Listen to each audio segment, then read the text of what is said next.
Well, for more on what this means for China's economic opening up and beyond, I'm joined by Saruhan Hatipoglu, our global economics analyst and CEO at Berry. Thanks for being with us. Hi, Rachelle. So start by telling us about the significance of including China's A shares in the index for emerging market investing. Well, it really depends on which perspective you take. In terms of the actual amount that's flowing in, 22 billion or so, it's really a drop in the bucket. It means nothing for foreign investors. But I think we need to take a longer view here. It's a process, and it has just started. It's become real. It started 5 years ago. We knew this was going to happen step by step. But as the investors get used to, foreign investors, that is, Chinese stocks, as they start doing their research on these stocks, they will have more and more of these stocks in their portfolios, and that's going to bring far more money, foreign investment money to China than it's getting today. So what types of investors are welcoming this news the most, you think? Well, all kinds, real portfolio investors, passive investors, active investors, they're very happy about it, but it couldn't have come at a worse time for emerging markets. We're again on the verge of an emerging market crisis precipitated by Turkey and Argentina, and we're still in a global market, global environment in that when something happens in an emerging market, it trickles down. So even though some have done their homework during easy times, they're doing better, but they're still affected by it. So, but overall, again, medium to long term, all kinds of investors will benefit from this. And let's look at the impact on China's markets as these foreign investors really gain more access. What have we seen? Has it been a more muted response, or can we expect more? Well, a couple of things. It has been muted, but we have a saying in the financial world says, buy the rumor, sell the news. So we knew that this was happening, so that was priced in. And secondly, as I mentioned, the emerging market situation, foreign investors are a little worried right now as we speak.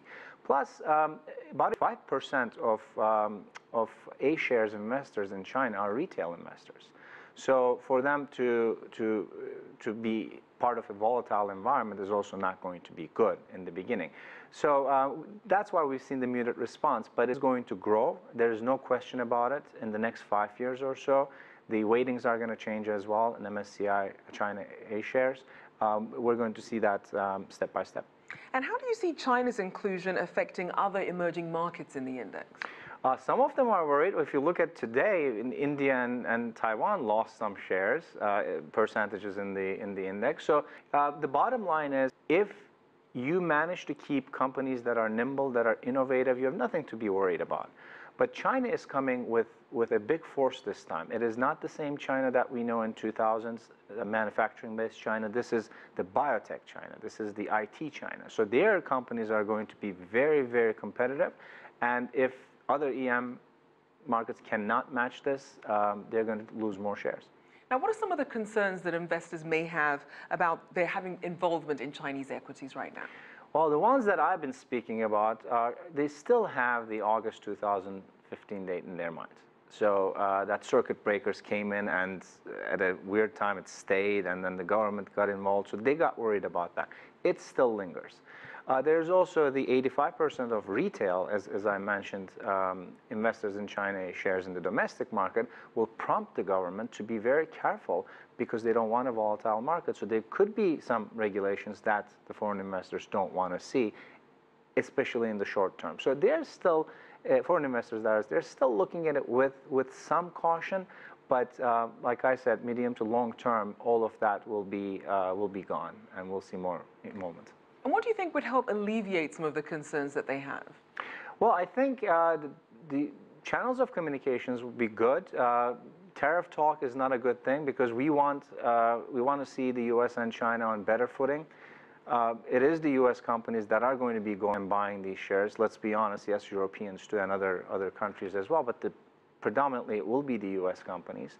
So if we see a better relationship, and we see some signs of it from time to time, I think that will help ease concerns for foreign investors. So politicians have a lot of work to do on this one.